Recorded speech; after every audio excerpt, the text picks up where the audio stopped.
안녕하세요. 수원시 노인정신건강복지센터 마스코트 로로입니다. 4회기 가족교육은 1부와 2부로 준비했습니다. 1부는 저장장애에 대해, 2부는 노인정신질환자 가족에게 도움이 되는 팁을 준비해보았습니다. 그럼 저 로로와 함께 1부를 시작해볼까요? 목차를 보겠습니다. 저장장애의 정의, 위험요인, 진단, 치료, 가족 대처 팁 순서로 준비했습니다. 저장장애가 무엇일까요? 저장장애는 쓰레기와 같은 잡동사니 물건들을 과도하게 모으고 이러한 물건들을 버리지 못하고 집안 내에 쌓아둠으로 인해 당사자뿐 아니라 이웃 주민들에게까지 고통을 주는 심리적 장애를 말합니다. 쌓아둔 물건들은 생활 공간을 심각하게 제한하고 안전이나 건강 문제를 야기할 수 있으며 일상생활에 심각한 문제를 초래합니다. 저장장애의 과도한 수집과 저장 반복이 개인, 가족, 지역사회에서 다양한 문제를 야기할 수 있습니다. 저장장애의 위험 요인을 보겠습니다. 저장장애의 원인은 알려져 있지 않으나 기질적, 환경적, 유전적인 부분에서 위험 요인이 있다고 합니다.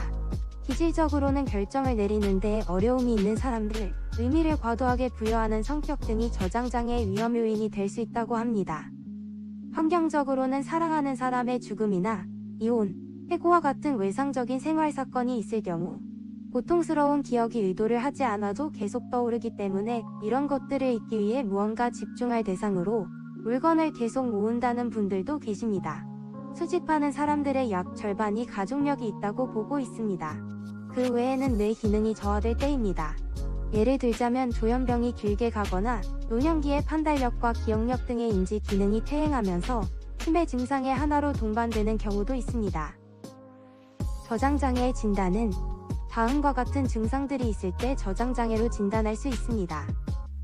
실제 가치와 무관하게 소유물을 버리는 데에 지속적인 어려움이 있다. 이 어려움은 물건에 대한 주관적인 필요성과 버리는 것의 고통에서 기인한다. 물건을 버리는 데에 어려움은 생활 공간을 메울 정도로 소유물을 축적하게 하고 쌓여진 잡동사니로 인해 결국 그 공간은 용도대로 활용되지 못한다. 만약 생활 공간이 깨끗하게 유지되어 있다면 다른 사람의 도움으로 그렇게 된 것이다.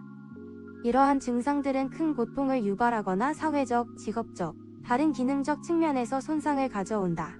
이것들은 또 다른 의학적 상태, 예를 들면 뇌손상이나 기타 정신장애, 각막장애, 주요우울장애, 조현병 등 때문이 아니다. 이에 해당되는 경우를 저장장애로 진단합니다. 저장장애의 치료에 대해 알아보겠습니다. 저장장애는 병식이 없어 치료받지 않는 것이 문제입니다. 치료의 궁극적인 목표는 환자가 쌓아둔 물건의 양을 줄임으로써 생활 공간을 넓히는 것입니다.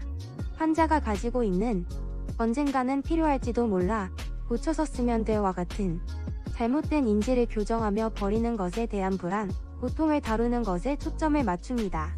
이러한 인지행동적 접근으로 약 30%의 환자들이 다소 간의 호전을 보인다는 보고가 있습니다. 저장장애를 가진 사람들의 약 75%가 우울장애 혹은 불안장애를 동반합니다. 이러한 경우에는 약물 치료를 시도하여 효과를 기대해 볼 수 있겠습니다.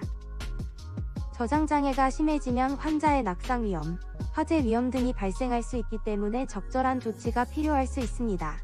저장장애 환자 가족들의 경우 처음에는 청소, 정리도 도와드리려고 노력하고 몰래 조금씩 물건들도 버리는 방법도 해봤을 것입니다. 하지만 변화는 없으며 오히려 물건을 없앴다며 크게 화를 내거나 불안, 초조함을 보일 수도 있어 지켜보다가 손을 쓸 수 없게 되어 이도 저도 할 수 없는 상태가 되었을 수 있습니다. 한번 모든 물건을 치웠다고 해도 다시 원상태로 돌아갈 확률이 높습니다. 그렇기 때문에 가족들의 지속적인 관심, 지지, 인내심 또한 필요합니다.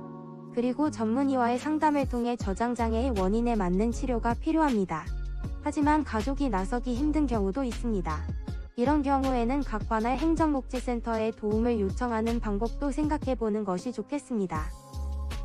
이상으로 1부 저장장애 교육을 마치겠습니다. 2부도 많은 시청 부탁드립니다.